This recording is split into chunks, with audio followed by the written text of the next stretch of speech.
need to be honest with you.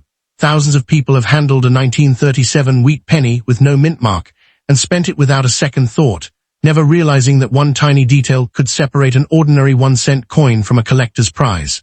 Most examples are common. Most are worth almost nothing beyond their historical charm. But every experienced coin hunter knows that the real money is hidden in the exceptions, and those exceptions are exactly what you should be searching for. Let me paint the picture for you. The year was 1937, and the United States was still working its way through the hardships of the Great Depression. Families stretched every penny, and millions of Lincoln wheat pennies flowed through grocery stores, banks, factories, and railroad stations. The Philadelphia Mint struck enormous numbers of these coins, and because Philadelphia normally did not place a mint mark on cents during that era, a genuine 1937 with no mint mark is completely normal. That is why most people overlook them. They assume common automatically means worthless, but collectors never make that mistake. Now let's separate fact from fantasy. A worn 1937 wheat penny with no mint mark that has circulated for decades is usually worth only a small premium over face value, often somewhere between a few cents and a couple of dollars depending on condition. That may not sound exciting, but credibility matters. The average coin is not paying for a new house or retirement. The opportunity exists because a tiny percentage survived in extraordinary condition or display unusual characteristics that serious collectors compete to own. Listen closely, because this is where the real money hides. The first thing experts chase is exceptional preservation. If your coin still flashes original mint luster, shows almost no wear on Lincoln's cheek, hair and coat, and the wheat stalks on the reverse remain razor sharp, its value can increase dramatically. Professional grading services reward untouched surfaces and strong eye appeal. A coin that escaped decades of circulation can sell for many times more than a heavily worn example, simply because so few survived in that state. The next area to inspect is for striking abnormalities and die varieties. Look carefully at the date, the word liberty, and the motto in God we trust. On some coins, die deterioration or hubbing issues may create noticeable doubling or unusual thickness in letters and numbers. While many forms of machine doubling add little value, stronger and more collectible varieties attract significant interest from specialists. Small die cracks, retained cuds, or unusual die chips can also transform an ordinary-looking cent into a conversation piece that advanced collectors actively seek. Your field protocol is simple. First, hold the coin only by its edges to avoid fingerprints. Second, place it under bright white light and use a 5x to 10x magnifying glass or loupe. Third, inspect the date 1937 for unusual doubling or abnormal spacing. Fourth, examine liberty and in God we trust letter by letter for split edges or extra impressions. Fifth, rotate the reverse side and study both wheat ears, the lettering, and the rim for die cracks, raised lines, or other striking anomalies. Finally, compare what you see with high-quality reference photographs before making any conclusions. Another hidden factor is originality. Many old coins have been cleaned with chemicals or polished until they shine unnaturally. Beginners often think this improves value, but experienced collectors usually prefer untouched surfaces. Hairline scratches, unnatural brightness, or altered color can reduce desirability. A naturally toned 1937 wheat penny with attractive chocolate brown or original red surfaces often commands much stronger interest than a cleaned example that looks artificially bright. So before you toss a 1937 wheat penny with no mint mark into a jar of spare change, remember the difference between an ordinary coin and a sought-after collectible is often invisible to the naked eye. History created millions of these cents, but time eliminated countless high-quality survivors. The average example may be worth very little, yet an exceptional specimen with original mint luster, a desirable die variety, or a remarkable striking error can stand out in the collecting world.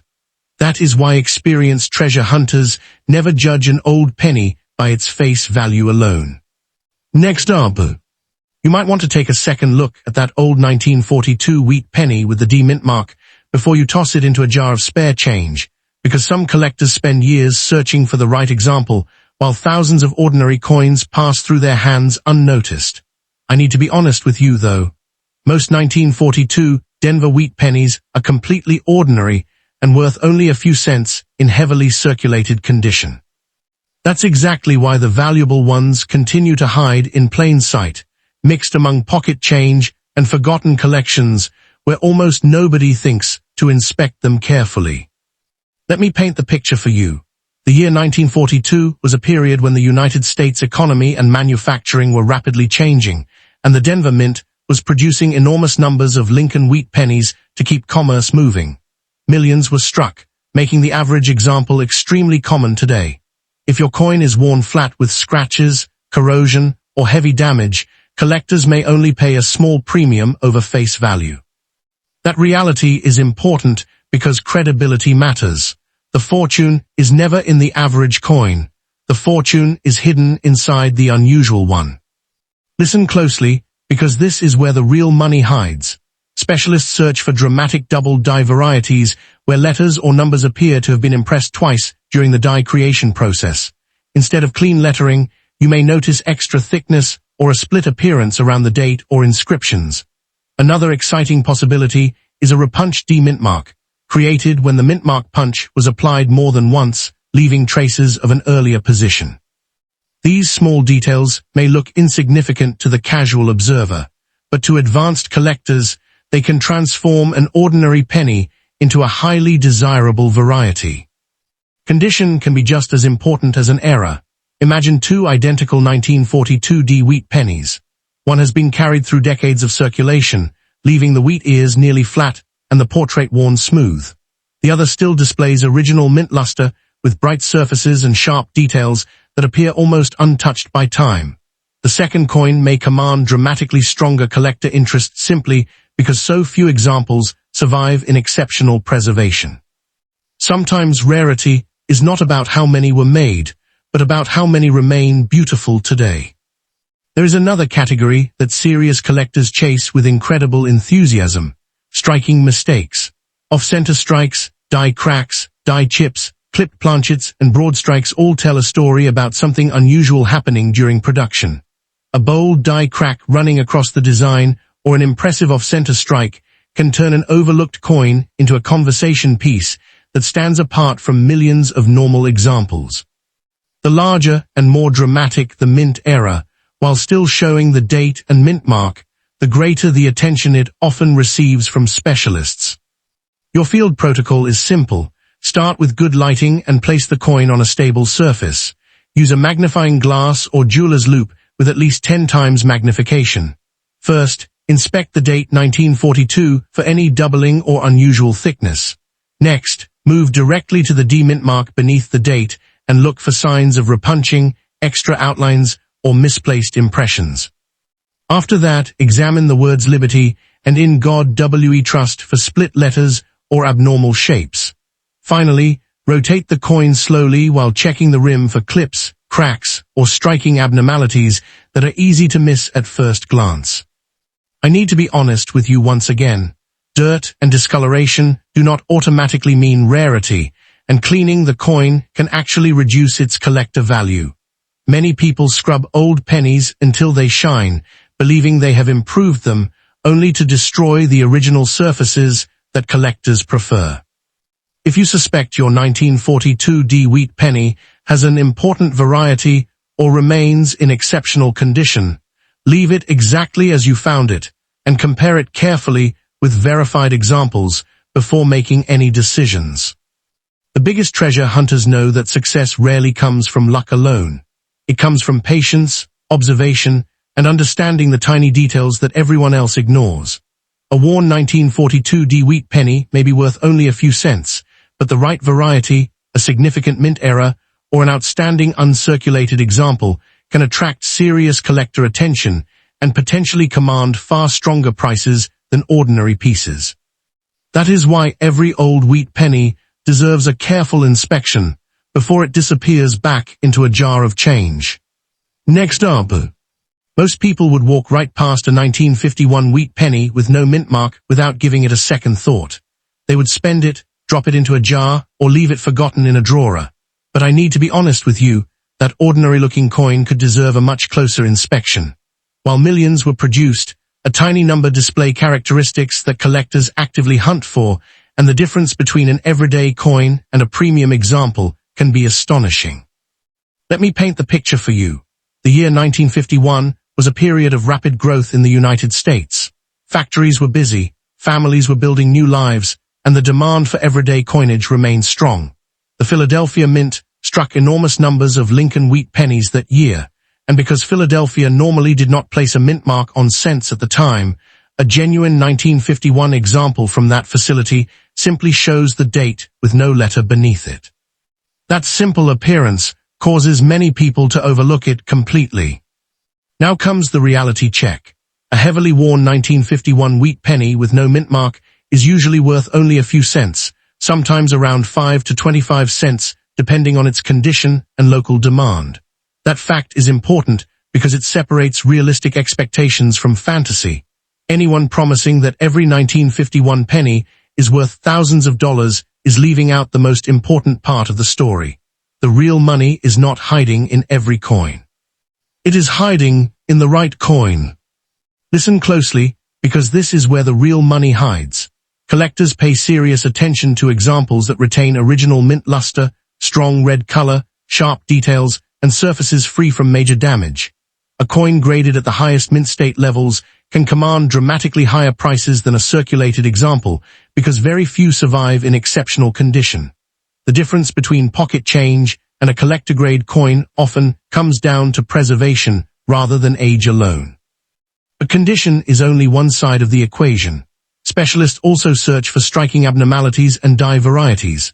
Look for double details in the lettering, unusual separation around the date, die cracks stretching across the design, die chips that create unexpected raised bumps, or other mint-made characteristics that distinguish one coin from millions of ordinary pieces. Even subtle varieties can attract strong collector interest when they are documented and difficult to find. Your field protocol is simple. First, hold the coin only by its edges and avoid cleaning it under any circumstance, because cleaning can permanently reduce collector value. Next, place it under bright light and examine it with a magnifying glass or loupe. Rotate the coin slowly while checking the date, the word liberty, the motto in God We Trust, and both wheat ears on the reverse. Look for doubling, raised cracks, unusual marks that appear to be part of the strike rather than damage, and signs of original red mint color. Now compare what you see with the common version. If the surfaces are heavily worn, scratched, or polished, you are probably looking at a typical circulated coin with modest value. But if the details are razor sharp, the color remains vibrant, and an unusual die variety appears in the design, you may have discovered the kind of piece that collectors compete to own. That is exactly why experienced treasure hunters never judge a coin by its face value alone. The biggest mistake people make is assuming that age automatically creates rarity. It does not. Rarity is created by a combination of survival, condition, and distinctive mint-made characteristics. So before you spend or ignore a 1951 wheat penny with no mint mark, inspect it carefully and patiently. The common example may be worth only a few cents, but the exceptional one, the coin with outstanding preservation or a desirable variety, is the reason collectors keep searching through old jars, family collections, and forgotten boxes year after year. Last coin. You could be holding a 1956 wheat penny that most people would toss into a jar without a second thought. But I need to be honest with you. A tiny detail that almost nobody notices can separate a 1-cent coin from a collector's prize worth hundreds or even thousands of dollars. The difference isn't luck, it's knowledge. And that knowledge is exactly what many treasure hunters use before anyone else realizes what they have. Let me paint the picture for you. The year 1956 was a period of economic growth across the United States. Factories were producing at incredible speed, millions of Americans were buying homes and cars, and the Denver Mint was striking enormous numbers of pennies to keep commerce moving. More than 1 billion 1956 wheat pennies were produced, making them common in circulation. Because of that, a heavily worn example usually sells for only a few cents above face value, and sometimes only 1 or 2 cents if offered in bulk. That reality is important because credibility matters. Most of these coins are not hidden fortunes. Listen closely, because this is where the real money hides. The coins that attract serious collectors are the ones with exceptional preservation or unusual minting characteristics. A blazing red example that still displays its original mint luster can command dramatically higher prices than a brown coin that spent decades in circulation. Even more exciting are pieces showing significant die deterioration, dramatic die cracks, or strong strike abnormalities that create an appearance unlike the typical 1956 penny. These are the coins that specialists examine carefully at auctions and coin shows. Another possibility that generates excitement is doubling. Genuine doubled dies display design elements that were created during die production rather than by simple damage after the coin left the mint.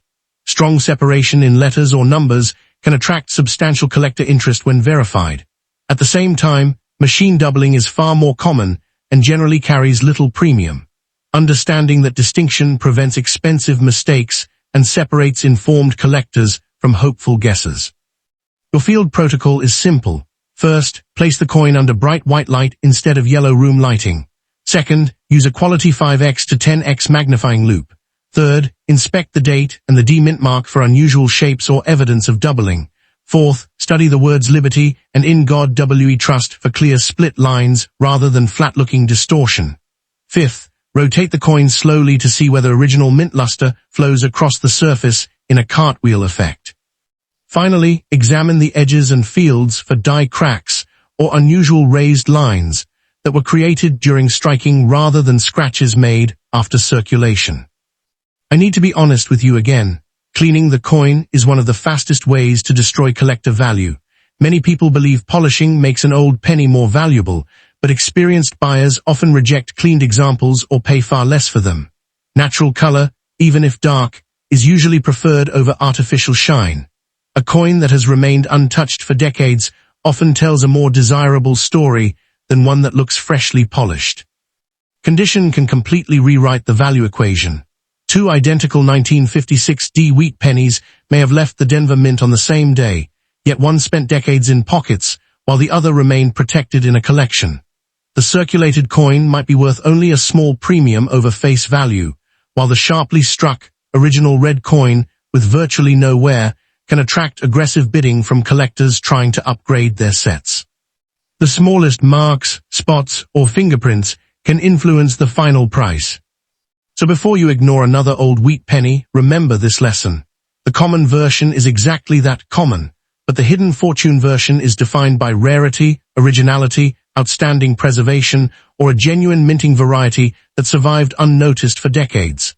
Listen closely, because this is where the real money hides. The next time a 1956 wheat penny lands in your hand, don't spend it automatically. Inspect it carefully. 1 minute with a magnifying glass could reveal the difference between ordinary pocket change and a coin that collectors compete to own. Every year, more of these old wheat pennies disappear from circulation. Some are locked away in private collections. Others are melted, damaged, or simply spent by people who never realized what they were holding. That means the opportunity to find one in everyday change becomes smaller with every passing year. Your field protocol is simple. Never assume an old penny is just another cent. Check the date. Check the mint mark. Look for unusual doubling, die cracks, strong original luster, and exceptional condition before you decide it's ordinary. The coin that looks the least impressive at first glance could be the one collectors have been searching for. If you enjoy uncovering hidden treasures and want to stay ahead of everyone else, subscribe now. New discoveries, overlooked varieties, and valuable coins are still being found, but only by people who know exactly what to look for. Don't miss the next opportunity, and whatever you do, don't hand a fortune back to the bank without checking it first.